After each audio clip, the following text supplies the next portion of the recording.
नमस्कार साथियों, आज हम लेकर आए हैं कक्षा 9वीं इंग्लिश का बेस लाइन टेस्ट का सॉल्यूशन। इससे पहले हम आपके लिए गणित के पेपर का बेस लाइन टेस्ट का संपूर्ण सॉल्यूशन प्रोवाइड कर चुके हैं। यदि अभी तक आपने वह नहीं देखा है तो आप देख सकते हैं। मैं बता देना चाहता हूं जो भी बच्चे नए जुड़े हैं उन्हें कि बेस लाइन टेस्ट प्रत्येक कक्षा 9वीं के विद्यार्थी को देना अनिवार्य है। सरकार ने ऐसा आपको आदेश दिया है कि जो भी बच्चा 9वीं में रहेगा उसको बेस लाइन टेस्ट देना अनिवार्य रहेगा। यह टेस्ट इसलिए लिया जा रहा है ताकि बच्चों की स्थिति का पता लग सके कि वास्तव में बच्चा किस स्थिति में है। यदि यह 50 नंबर का टेस्ट होगा, यदि वह 20 मार्क्स लाता है, 0 से 20 मार्क्स था, तो उसका जो लेवल है वो तीसरी से 5वीं कक्षा का लेवल है। यदि वो 21 से 40 मार्क्स लाता है तो उसका लेवल 6ठी से 8वीं तक के बच्चे का लेवल है। यदि वो 41 से 50 मार्क्स के बीच में लाता है तो यह उसके 8th लेवल का दर्शाएगा, मतलब कि वो 8वीं पास सही 60 तरीके से हुआ है। मतलब कि कुल मिला के यह है कि बच्चों की स्थिति का पता लगाना कि वास्तव में बच्चा किस क्लास तक का ज्ञान रखता है। तो इसलिए यह टेस्ट लेना अनिवार्य है। इस टेस्ट देने के बाद आपका ब्रिज कोर्स प्रारंभ होगा। ब्रिज कोर्स आपका 9वीं के लिए हिंदी, गणित और इंग्लिश के लिए होगा, जिसमें आपको त्रैमासिक परीक्षा में 50% या 70% तक का उसमें से आएगा। उस टेस्ट मतलब ब्रिज कोर्स पढ़ने के बाद आपका एक एंड लाइन टेस्ट होगा। उस एंड लाइन टेस्ट के बाद आपको पता चलेगा कि आप में क्या सुधार हुआ है। इसलिए जो भी बच्चे नए हैं वो बेस लाइन टेस्ट दें। अभी तक नहीं दिया है तो अपने स्कूल में जाकर वो टेस्ट दें, क्योंकि आपकी जानकारी विमर्श पोर्टल पर दर्ज होगी। तो मैं आपको सॉल्यूशन करा रहा हूँ। पहला क्वेश्चन है आपका, choose the correct words to complete the following sentence meaningfully. आपको इसमें से करेक्ट वर्ड है, आपको क्या करना है, छांटना है। वी सा अ बेयर या बियर इन द जू। तो हमें क्या दिखते हैं जू में, मतलब कि चिड़ियाघर में क्या दिखते हैं, भालू दिखते हैं। तो यहाँ पे भालू को क्या बोलते हैं, बियर। तो आपका आंसर आएगा बियर। द फ्लावर या फ्लोर स्मेल्स वेरी नाइस। किसकी खुशबू अच्छी होती है, फ्लावर पुष्प की होती है। तो फ्लावर ये आएगा, ये वाला फ्लावर आएगा। ठीक, FLOWER। फिर है Mohan has bought a new या न्यू बैग।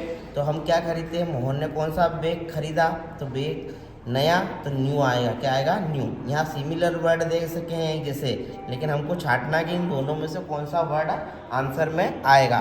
फिर है आपका अगला question, come and sit with me. यहाँ पर क्या है, मेरे साथ में कौन बैठा, हियर। तो यहाँ पर आपका आएगा हियर, ये वाला हियर आएगा, ना कि ये वाला HERE। फिर है अगला question, complete the following sentence with the opposite of the underline words. आपको अपोजिट वर्ड बनाना है। हैप्पी, हैप्पी का अपोजिट वर्ड क्या होता है, सैड। क्या होता है, सैड। फिर है ही इज टाल बट सी इट। टाल, टाल क्या होता है, लंबा, तो उसका छोटा क्या होगा, शॉर्ट। अपोजिट शॉर्ट आएगा। Meeta's bag is a clean but her uniform is. उसकी ये क्लीन है, क्लीन क्या होता है, साफ। तो डर्टी ने क्या होगा, गंदा। तो क्लीन का अपोजिट वर्ड क्या हो जाएगा, डर्टी। फिर है आपका अगला question, rewrite the following sentence appropriate punctuals marks at the capital letter. आपको पंक्चुअलेशन मार्क्स करना है और कैपिटल लेटर में लिखना है। तो रीता इज कमलास फ्रेंड। तो रीता इज कमलास फ्रेंड, ये आर बड़ा आएगा और कमला का के भी बड़ा आएगा। Sachin lives in Subhash Nagar. तो सचिन लिव्स इन, अब ये सुभाष में एस छोटा है तो आपको यहाँ क्या करना है, बड़ा करना है, कैपिटल लेटर लिखना है। नगर का एन भी आपको क्या करना है, बड़ा लिखना है। Where do you live. तो वेयर डू यू लिव, और यहाँ पर क्या आ जाएगा आपका, क्वेश्चन मार्क। इस तरह से हमने अभी तक 3 क्वेश्चनों का हल देखा। अब हम चौथे क्वेश्चन का सॉल्यूशन देखने जा रहे हैं। तो यहाँ पर एक दृश्य दिख रहा होगा आपका, look at the given below and right for sentence about it. यहाँ पर जो आपको ये चित्र दिख रहे हैं, इसके आधार पर आपको 4 सेंटेंस दिखना है।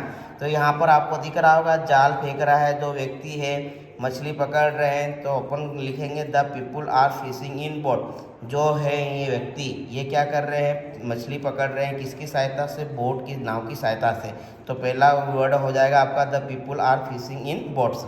फिर दूसरा है, there are 4 panel showing different scenes of the same activity. यहाँ पर 4 जो सीन दिख रहे हैं इन चारों सीन में एक ही एक्टिविटी हो रही है, क्या कर रही है, मछली पकड़ रहे हैं। तो मैंने लिखा देयर आर 4 पैनल, यहाँ पर 4 पैनल है, शोइंग डिफरेंट सीन, अलग अलग सीन दे रखे हैं और सेम एक्टिविटी कर रहे हैं वो। The people are wearing similar attire है पॉसिबली यूनिफॉर्म, मतलब इन चारों ने क्या कर रही है, सेम एक जैसी क्या कर रही है, ड्रेस पहनी हुई है। फिर the sitting appears to be river या लेक, और ये कहाँ पर है, या तो रिवर में है या क्या है, लेक में, मतलब कि नहर में। क्लियर। फिर है अगला आपका fill in the blanks a और एन, आपको आर्टिकल यूज़ करना है ए एन द। तो यहाँ पर इंजीनियर में ई आया, तो ये ई आया, मतलब कि यहाँ पर क्या लगेगा, an. She is an engineer, इसमें क्या आएगा, ए आएगा, अ नाइस गर्ल। फिर अगले में क्या आएगा, एन एलिफेंट। ठीक, जो भी वोवेल से स्टार्ट होंगे उनमें एन आएगा। ठीक, ये ध्यान रखना, जो भी वर्ड वोवेल से स्टार्ट होगा उसके आगे एन लगाना है और बाकी में क्या आएगा, ए। He lives in a village. फिर अगला है अपना arrange the following jumbled words to form a meaningful sentence. ये वर्ड दे रखे आपको, इनका मीनिंगफुल क्या बनाना है, आपको सेंटेंस बनाना है। तो लीला पहला आएगा, लीला लिव्स इन भोपाल, लीला कहाँ रहती थी, भोपाल में। Hobby is singing my favourite, तो पहले हम क्या करेंगे, my favourite hobby is singing, मेरी सबसे अच्छी हॉबी क्या है, सिंगिंग, गाना।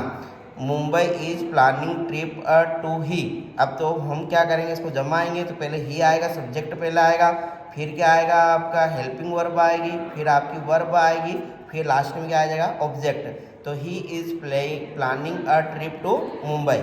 Dog Rahul with his pet playing enjoy, तो सबसे पहले तो आपको सब्जेक्ट लिखना है, फिर आपको हेल्पिंग वर्ब लिखना है, फिर आपको वर्ब लिखना है और फिर आपको क्या लिखना है, ऑब्जेक्ट लिखना है। तो यहाँ पर आते हैं हम डॉग राहुल विथ, तो पहले क्या आएगा, सब्जेक्ट, सब्जेक्ट क्या है, राहुल, तो यहाँ आ जाएगा Rahul enjoy playing with his pet dog. इस तरह से हमने क्वेश्चन नंबर 6 सोल्व करा। अब आते हैं क्वेश्चन नंबर 7 पर। Read the following passage and answer the question given below.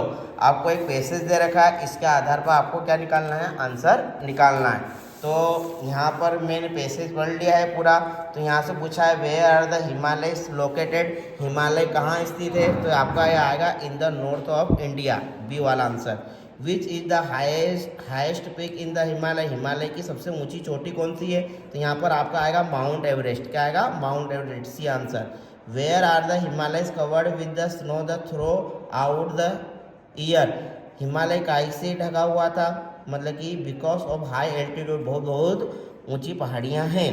Which river does not originate from the Himalayas, कौन सी रिवर है जो हिमालय से नहीं निकलती, the Ganga, the Yamuna, the Godavari, the Brahmaputra, तो ये तीनों का है, गंगा हिमालय से निकलती, गंगा यमुना और ब्रह्मपुत्र नहीं निकलती, तो कौन सी, Godavari. Why do many visitors go to the hill station in the Himalaya, मतलब कि बहुत सारे जो पर्यटक रहते हैं वो हिमालय क्यों जाते हैं, हिमालय, तो फॉर एडवेंचर ऑन स्पॉट, मतलब कि वो स्पॉट या मतलब कि मजे के करने के लिए जाते हैं। फिर आपको एक दिख रहा होगा ये, look the poster and answer the question given below, इस पोस्टर के आधार पर आपको आंसर देना है। तो पहला क्वेश्चन आपका where is the free meditation workshop schedule, तो कब है, 10 अक्टूबर, यहाँ लिखा है ये 10 अक्टूबर, तो आपका आंसर क्या आ जाएगा, अक्टूबर 10। What special day is being celebrate on the day of the workshop, कौन सा डे वहाँ पर वर्कशॉप पर मनाया गया था, तो वर्ल्ड मेंटल हेल्थ डे, ये लिखा हो मेडिटेशन, यहाँ पर ब्रेन, ठीक, तो ये आपका आएगा वर्ल्ड मेंटल हेल्थ डे। अब आते हैं हम अगले क्वेश्चन पर। The suggestion given in the poster और mental well being is to, तो इसको अरेंज करना है, तो ABCD आएगा इसके अंदर। Rearrange the following sentence in the correct order, तो इसको भी आपको करेक्ट करना है। फिर आगे आएंगे हम answer the following question, write 2 sentence about yourself, अपने बारे में 2 लाइन लिखो, तो आप अपने बारे में लिख सकते हैं my name is Nitin Rathore, ठीक, आई लिव इन खरेली, तो जैसा आपको लगता है आपके बारे में 2 लाइन लिखनी है। Who your best friend and what do you like most about him, आपका बेस्ट फ्रेंड कौन है और क्या उसमें आप पसंद करते हो, ये बात आपको लिखनी है आपकी लैंग्वेज में। Describe a happy moment you recently shared with your family, आप कब खुश हुए थे, वो मोमेंट लिखिए अपनी फैमिली के साथ में जब हुए थे। How do you take part in keeping your school campus clean, मतलब कि तुम अपने स्कूल में साफ सफाई हुई चली थी तब कब उसका पार्ट थे उसके बारे में लिखना है। फिर है आपका what do you want to be when you grow up, आपने कैसे आपको बढ़ने आगे बढ़ने के लिए क्या करना चाहिए वो लिखना है। आप क्लियर लिख दोगे। फिर लास्ट वाला क्वेश्चन है आपका write an application to your principal requesting him 2 days leave because you are unwell या can not attend the class, मतलब कि अपने प्रिंसिपल को आपको 2 दिन की छुट्टी 2 days की छुट्टी के लिए आपको क्या लिखना है, प्रार्थना पत्र लिखना है। यदि आप बीमार हो या स्कूल नहीं आना चाहते तो आपको पता होगा टू द प्रिंसिपल, ठीक, सब्जेक्ट में लिख देना 2 days लीव, ठीक। फिर आपको रेस्पेक्टेड सर आई एम, ये आपको लिख देंगे ना, आपको पता है। इस तरह से हमने आपको कक्षा 9वीं का बेस लाइन टेस्ट इंग्लिश का सॉल्यूशन कराया। आशा है कि आपको यह पसंद आया होगा। इससे पहले गणित का भी कराया था, वह हमने आपको लिंक दे रखी, उसकी सहायता से देख लें। अब हम हिंदी का पेपर का सॉल्यूशन करवाएंगे बेस लाइन टेस्ट का। जिन भी बच्चों ने यह नहीं दिया है वो अपने स्कूल में जाएँ और वह दे, यह अनिवार्य रूप से आपको देना ही है। धन्यवाद। जय हिंद, जय भारत।